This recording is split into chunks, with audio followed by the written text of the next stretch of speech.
Good morning students. तो आज हम शुरू कर रहे हैं अपना यूनिफॉर्म मोशन से आगे का पार्ट। कल हमने डिस्कस किया था velocity, what is velocity and फार्मूले फॉर स्पीड, और फिर हमने उसके बाद फार्मूले फॉर यूनिफॉर्म मोशन किया था अलोंग अ स्ट्रेट लाइन। ठीक है, तो यूनिफॉर्म मोशन में ही हम देखेंगे कुछ ग्राफ्स को डिस्कस करेंगे। These are called position time graph. Motion के केस में ये जो ग्राफ्स हैं ये बहुत इंपॉर्टेंट होते हैं। इन्हीं ग्राफ से we can conclude some important informations about the motion. तो X T graph, these are called X T, या फिर हम इनको कहते हैं पोजीशन टाइम ग्राफ। क्या होते हैं position time graph? Graph between, देखो ग्राफ्स आपने ड्रॉ किए थे 9th में, हमने सीखे थे, +1 में भी ड्रॉ किए होंगे मैथ्स में। तो फिज़िक्स में जो ग्राफ्स होते हैं बहुत इंपॉर्टेंट होते हैं। तो एक्स-टी ग्राफ मतलब पोजीशन और टाइम के बीच का ग्राफ। तो इसमें हम क्या करते हैं, जब एक्स-टी ग्राफ हम ड्रॉ करते हैं हमेशा time is taken along x axis, x अक्ष की तरफ हम टाइम को प्लॉट करते हैं, और वाई एक्सिस की तरफ हम पोजीशन को प्लॉट करते हैं। ठीक है, पोजीशन को हम किससे शो करते हैं? एक्स से। ठीक है, तो सबसे पहला जो बिल्कुल वेरी फर्स्ट केस ले रहे हैं हम, और जो बहुत इम्पॉर्टेंट है, वो है XT graph of a stationary object. Stationary object मतलब the object which is not moving, which is at rest. XT graph of a stationary object. तो बहुत इम्पॉर्टेंट है ये ग्राफ कि स्टेशनरी ऑब्जेक्ट का जो एक्स-टी ग्राफ होता है बेटे वो कैसा होता है? It is a straight line parallel to time axis. कैसा होता है ये? Straight line parallel to time axis. तो the XT graph of a stationary object, stationary मतलब जो ऑब्जेक्ट रुका हुआ है, इज अ स्ट्रेट लाइन, सीधी रेखा, पैरेलल टू टाइम एक्सिस। अब देखो कैसे आया, क्यों है ये parallel to time axis? Suppose for example कोई ऑब्जेक्ट रुका हुआ है, ठीक है, ये हमने टाइम लिया हुआ है उसका और ये उसकी पोजीशन। कोई ऑब्जेक्ट, कोई बस खड़ी हुई है सपोज बस स्टॉप पे, तो जब हमने उसको 0 टाइम पर देखा तब भी उसकी पोजीशन 0 थी। आपसे सपोज मतलब आप उसके पास खड़े हो, 0 थी। फिर हमने उसको 10 सेकंड बाद देखा तो भी वो सपोज आपसे 50 मीटर दूर थी बस आपसे। ठीक है, क्योंकि वो रुकी हुई है, 0 टाइम पर भी वो आपसे 50 मीटर दूर है। एक्स मीटर में ले लो और टाइम को सेकंड में। 10 सेकंड बाद देखा तो भी वो आपसे कितनी दूर है? 50 मीटर ही रहेगी, है ना। 20 सेकंड बाद देखा तो भी 50, 30 सेकंड बाद देखा तो भी 50। अब अगर मैं इसका एक ग्राफ प्लॉट करूं तो बताना कैसा आ रहा है? टी एक्स एक्सिस के अलोंग और वाई एक्सिस के अलोंग हम क्या लेते हैं? पोजीशन लेते हैं। ठीक है, तो ये 0 है, 10, 20, 30, 10, 20, 30, है ना, ये सेकंड्स में है। और यहाँ पर जो है पोजीशन ले लो, 10, 20, 30, 40, 50, 60, तो ये हो गया आपका 50, है ना, 50 मीटर। तो 0 पर भी 50 है, 10 पर भी 50 मीटर ही है, 20 पर भी 50 मीटर है। ऐसे ग्राफ प्लॉट करते हैं ना, और 30 पर भी कितना है? 50 मीटर। और अगर हम इन सारे बिंदुओं को मिला दें तो ये क्या बन रही है? It's a straight line parallel to time axis. तो आ गया समझ में कि एक्स-टी ग्राफ जो होता है यूनिफॉर्म मोशन में, सॉरी स्टेशनरी ऑब्जेक्ट का, वो क्या रहता है? Straight line parallel to time axis. ठीक है, अच्छा अब एक बात और कि क्या इस तरीके का एक्स-टी ग्राफ पॉसिबल है? आप क्या कहोगे इसके बारे में? यहाँ पे ये टाइम है,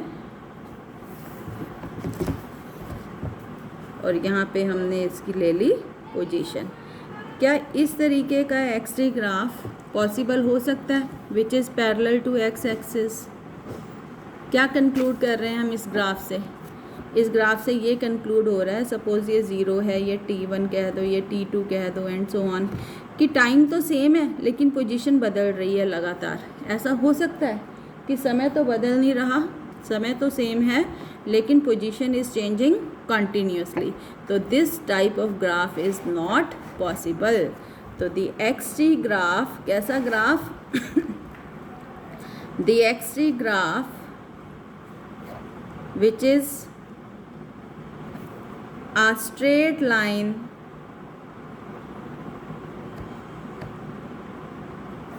parallel to position axis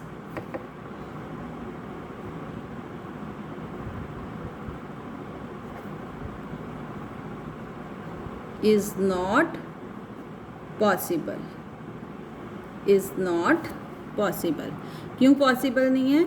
it shows different positions at the same time. क्या एक ही समय पर आप यहाँ, करनाल, दिल्ली, सब जगह हो सकते हो? No, it concludes infinite velocity. ठीक है, it indicates different positions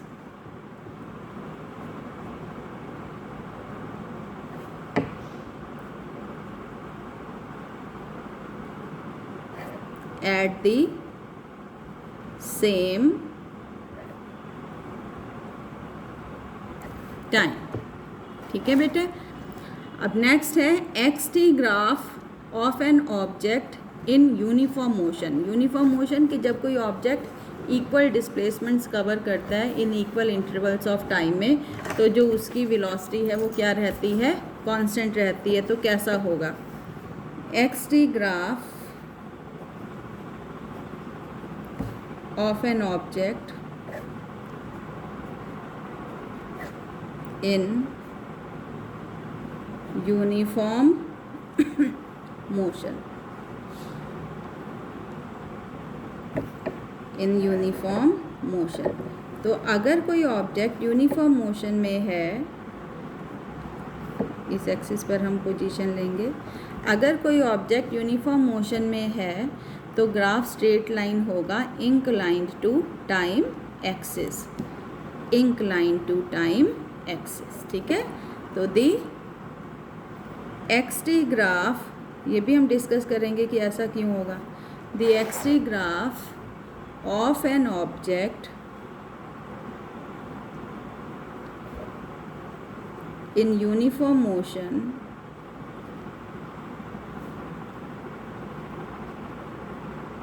will be a straight line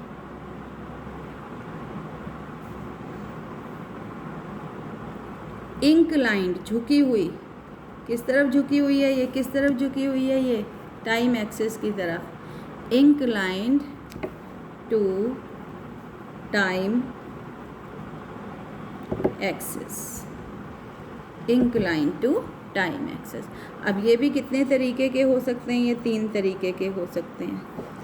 ये ए बी ऐसा भी हो सकता है, सी डी और ऐसा भी हो सकता है, E F.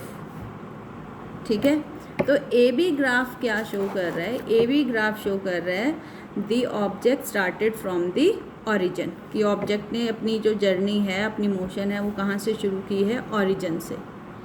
C D graph क्या शो कर रहा है?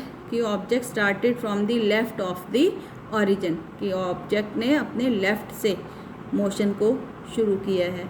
और ई एफ ग्राफ क्या शो कर रहा है? कि है तो यूनिफॉर्म मोशन ही, लेकिन जो स्टार्ट हुई है वो कहाँ से, स्टार्टिंग पॉइंट कहाँ है? ऑरिजिन के राइट की तरफ। ठीक है, तो all these 3 represent uniform motion.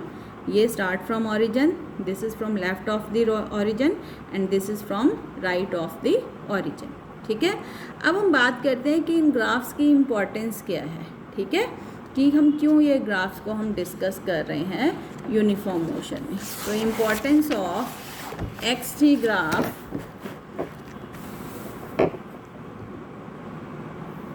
बहुत इम्पॉर्टेंट है ये, importance of X-ray graph in uniform motion, in uniform motion. तो वो ये कि कंसीडर एन ऑब्जेक्ट, कोई ऑब्जेक्ट है, consider an object moving with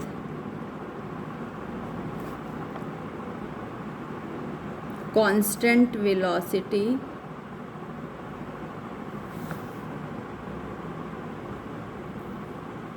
v, velocity constant है तो ऑब्वियस सी बात है मोशन कैसी है, यूनिफॉर्म है। तो let X nought, x1, x2, x3 be the positions of the object किस किस समय पर, at time t equal to 0, t1, t2 and t3 respectively. Respectively क्या होता है, क्रमशः, मतलब कि t इक्वल टू 0 टाइम पे क्या पोजीशन है, x0, t1 टाइम पर x1, t2 टाइम पे x2, t3 टाइम पे x3। तो जो इसका x-ray ग्राफ होगा अगर हम वो ड्रॉ करें, पहले तो इधर देखो, ये है टाइम और ये है पोजीशन। 0 टाइम पे पोजीशन x0 है, t1 टाइम पे position is x1, t2 time पे पोजीशन इज़ x2 और t3 टाइम पे पोजीशन क्या है बेटे, x3। तो अगर हम इसका ग्राफ ड्रॉ करें,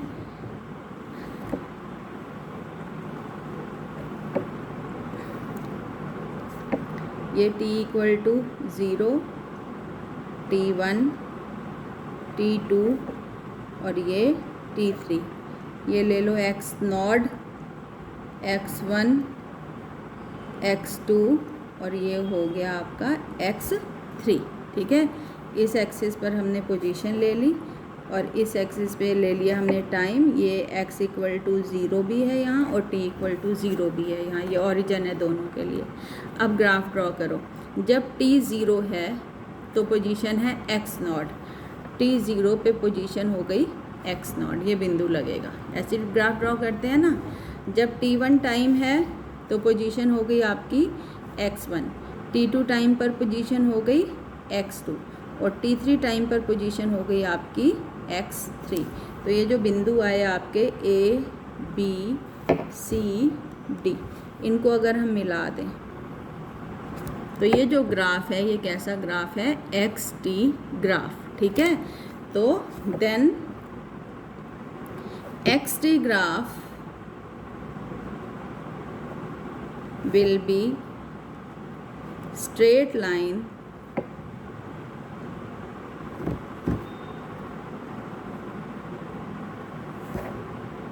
inclined to, inclined मतलब झुकी हुई, किस तरफ झुकी हुई है स्ट्रेट लाइन, टाइम एक्सिस की तरफ, inclined to टाइम एक्सिस। ठीक है, अब देखो बेटे, इसी ग्राफ पे हमने ये 2 पॉइंट ले लिए corresponding to t1 and corresponding to t2। Take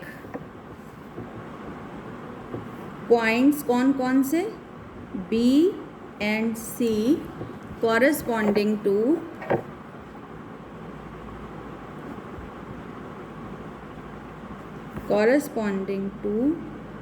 t1 and t2 और हमने परपेंडिकुलर्स ड्रॉ किए, एक B से गिराया लंब और एक लंब गिराया C से।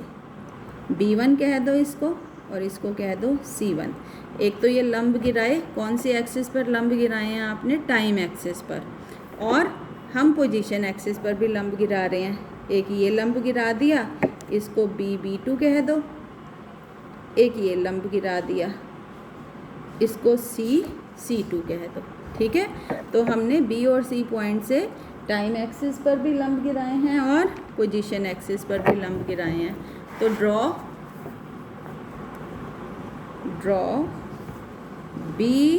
B1 and C1 perpendicular on कौन सी एक्सिस पर, टाइम एक्सिस, और B2 and C2 perpendicular on position axis, perpendicular on position axis, ठीक है, एक्सिस पर।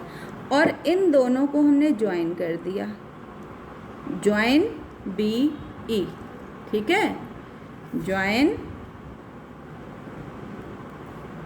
BE। Let this angle be theta, let angle CBE is equal to theta, ठीक है। अब देखो बेटे, इस छोटे ट्रायंगल में, इन ट्रायंगल BCE, बहुत इम्पॉर्टेंट है यहाँ, व्हाट इज tan थीटा, क्या होता है बेटे tan थीटा, लंब बटा आधार, लंब है इसका CE और आधार है इसका BE, CE बटे BE, ठीक है। अब ये CE कितना है, CC1 में से अगर हम EC1 घटा देंगे, CC1 minus EC1 upon BE कितना है, B1 C1 के बराबर है, ठीक है, B1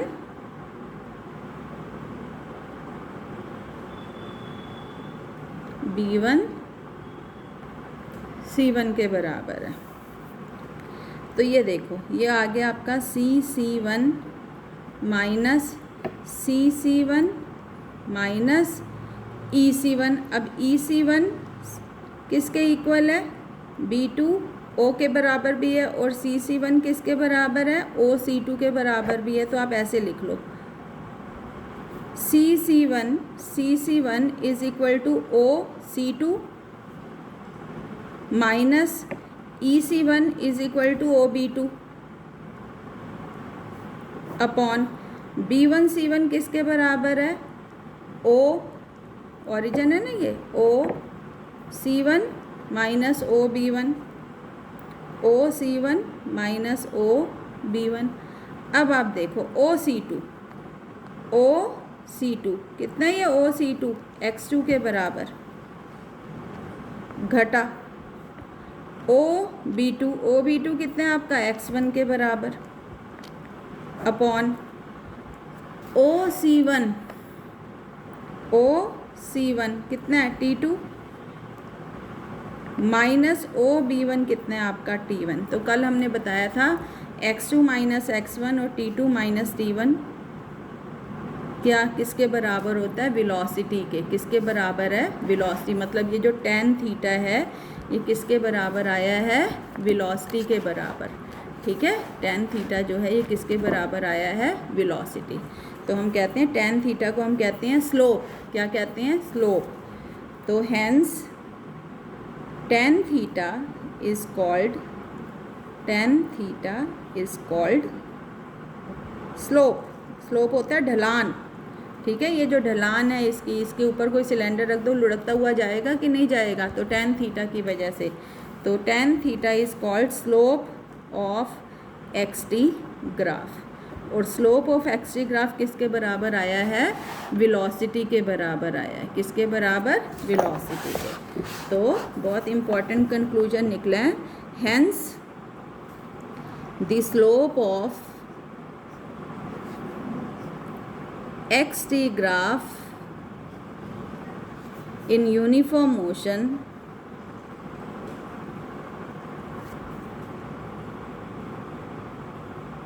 gives velocity, ठीक है। बहुत इम्पॉर्टेंट कंक्लूजन है ये। सपोज फॉर एग्ज़ाम्पल ये किसी ऑब्जेक्ट का एक्स टी ग्राफ है, ये टाइम है, ये एक्स है, ये एक्स टी ग्राफ है, और ये दे रखा है आपको 45 डिग्री, ठीक है, थीटा दे रखा है 45 डिग्री, और वो आपसे पूछ रहा है भी इसकी वेलोसिटी कितनी होगी। तो हमने अभी निकाला है कि वेलोसिटी होती है tan थीटा के बराबर, और यहाँ थीटा कितना है 45 डिग्री, तो tan 45 कितना होता है 1 होता है, तो इस ऑब्जेक्ट की वेलोसिटी होएगी 1 मीटर पर सेकेंड, ठीक है। टाइम है आपका सेकंड में और एक्स है आपका मीटर में।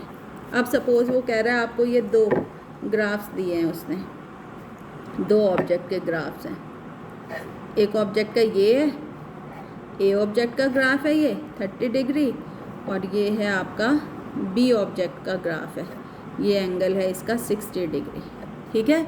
तो वो आपसे पूछ रहा है भी मुझे ए की वेलोसिटी बताओ कितनी है, बी की वेलोसिटी बताओ कितनी है, और फिर इन दोनों की वेलोसिटी का रेशो बताओ कितना है।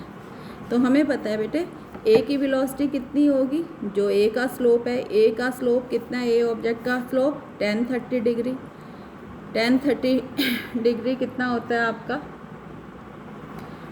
1/√3, 1/√3।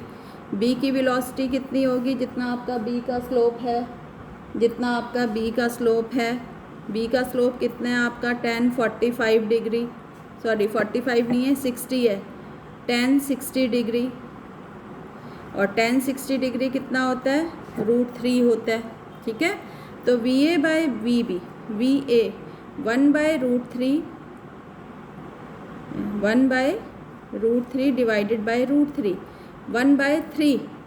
तो जो रेशो है ए और बी की वेलोसिटी का वो होगा 1/3, कितना होगा 1/3, मतलब VA जो होगा आपका, VA जो होगा आपका वो थ्राइस होगा of velocity of object B.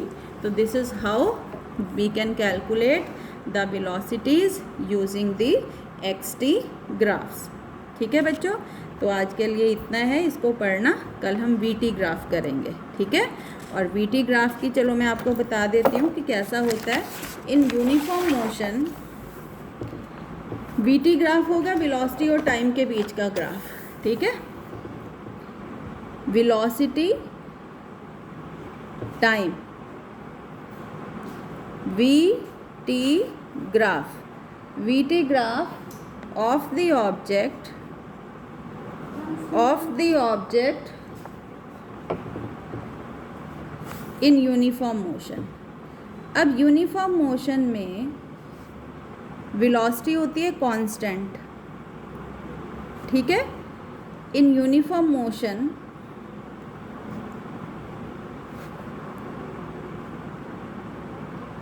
Velocity is constant. तो अगर हमें ग्राफ बनाएंगे टाइम और वेलोसिटी के बीच का, ये टाइम है और ये वेलोसिटी है, ठीक है, VT ग्राफ, VT वेलोसिटी और टाइम के बीच का ग्राफ, और वेलोसिटी है कांस्टेंट। सपोज़ ये V0 है वेलोसिटी ऑब्जेक्ट की, तो हमेशा कितनी रहेगी V0, तो ये कैसा आएगा स्ट्रेट लाइन, मतलब ये VT ग्राफ वैसा ही आ रहा है जैसा स्टेशनरी ऑब्जेक्ट का XT ग्राफ आया करता था, ठीक है। तो therefore VT graph of the object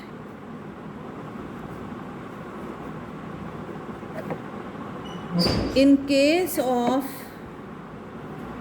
uniform motion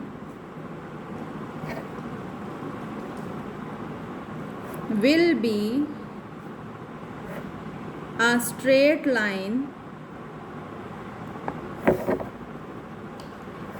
parallel to